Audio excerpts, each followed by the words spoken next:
இப்ப மோசே ரொம்ப பெருசா தான் போடுறான். எல்லா ஆடுகளும் அறுத்தா பத்துமா, சமுத்திரத்தின் மச்சங்கள் எல்லாம் வந்தா பத்துமா, பத்தாதே.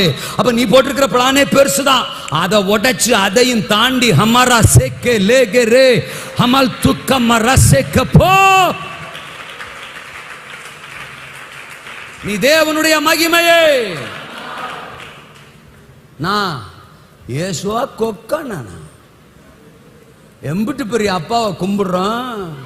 சோகமா போஸ் கொடுக்குற, மூக்க கிள்ளிப்பிடுவாரு, ஜாக்கிரதை. அல்லேலூயாவா.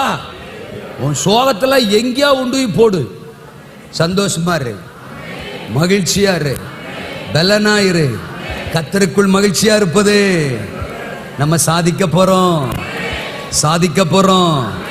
கல்லறிகிறவன் கூட கர்த்தரிடம் திரும்ப போறான். அப்படி ஒரு மகிமை வெளிப்பட போகுது. அப்படி ஒரு மகிமை,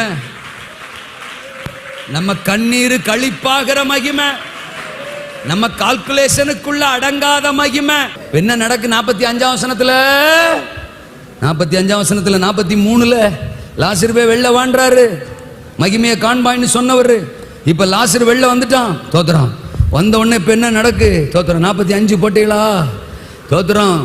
ஏற்கனவே படிச்ச வசனம் தான். அப்பொழுது மரியாளிடத்தில் வந்திருந்து இயேசு செய்தவைகளை கண்டவர்களாகிய யூதர்களில் அநேகர் அவரிடத்தில். இவங்க யாரா? யோவான் 11ஆம் அதிகாரம் 8ஆம் வசனம்.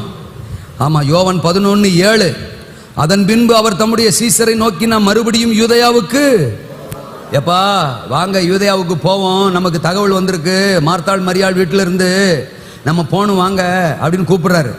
அப்ப சீசர்கள்லாம் சொல்றான் 8ஆம் வசனத்துல, ரபி இப்பொழுதுதான் யூதர் உம்மை கல்லெறிய தேடினார்களே, மறுபடியும் அவ்விடத்துக்கு.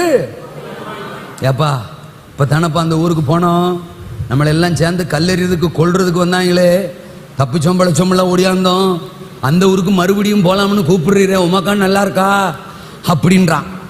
இதுக்கு முந்தின அதிகாரம் 10ஆம் அதிகாரம் 31ஆம் வசனம்.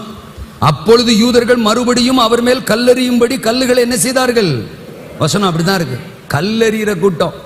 ஏசுனா பிடிக்காது, அவர் பிரசங்கம்னா பிடிக்காது, அவர் வார்த்தைனா பிடிக்காது, அவர் சுவிசேஷம்னா பிடிக்காது, அவரை பார்த்தாலே பிடிக்காது, அவரை கொன்றணும், அவர் கூட்டத்தை கொன்றணும், அழிச்சிடணும் அப்படின்னு காட்டுமிராண்டித்தனமான ஒரு இருதயம், கல் நெஞ்சமுள்ள இருதயம், கல்லெறிய துடிக்கிற இருதயம்.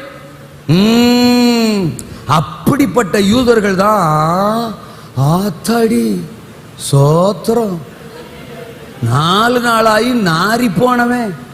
மார்த்தாள் கால்குலேஷன் தான் நம்ம கால்குலேஷனும்.